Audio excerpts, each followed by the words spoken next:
ஓம் சக்தி. சேலத்தில் ஓர் சமயபுரம். இந்த சேலத்து சமயபுரம் மாரியம்மன் தற்சமயம் ஆயிரம் பக்த கோடி பெருமக்கள் அமாவாசை தோறும் இந்த அம்மா வழிபாடு செய்துகிட்டு இருக்கிறாங்க.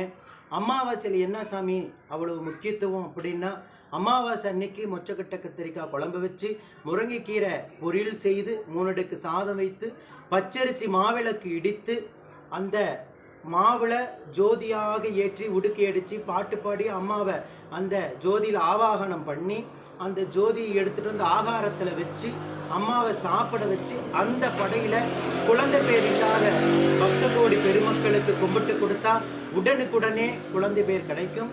அதே போல் அம்மாவுடைய சூளத்தில் 1 ரூபாய் நாணயத்தை மஞ்சள் துணியில் முடிஞ்சு உங்கள் வேண்டுதல் எதுவாக இருந்தாலும் சரி கட்டி முடிஞ்சிங்கன்னா அம்மா உடனுக்குடனாக அதுக்குண்டான தீர்வை கொடுக்குறாங்க.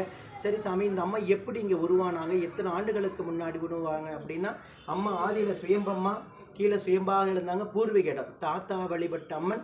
நான் சின்ன வயசுலேருந்து அம்மாவுக்கு கைங்கரியம் செய்துக்கிட்டு இருக்கேன்.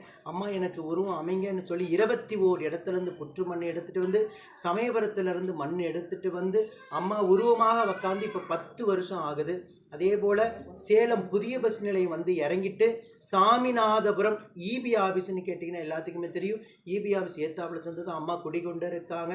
உங்கள் பிரச்சனை எதுவாக இருந்தாலும் சரி 1 ரூபாய் நாணயத்தில் அம்மா தீர்வை உங்களுக்கு கொடுக்குறாங்க. அதே போல் அமாவாசை அன்னைக்கு காலை 10 மணிக்கு கும்பப்படையில் ஆரம்பம். 10 மணிலேருந்து இரவு 8 மணி வரைக்கும் அந்த பிரசாதம் கொடுப்போம். எத்தனை ஆண்டுகள் குழந்தை வர இல்லாதவங்க 15 வருஷம் 13 வருஷம் 8 வருஷம் 9 வருஷம் இல்லாதவங்களுக்கு 3வது மாதமே கருத்தங்கி குழந்தை பேர் எவ்வளோ பக்தர்கள் அடைஞ்சிருக்காங்க. நீங்களும் இந்த ஆலயத்தை தேடி வாங்க. ஓம் சக்தி பராசக்தி.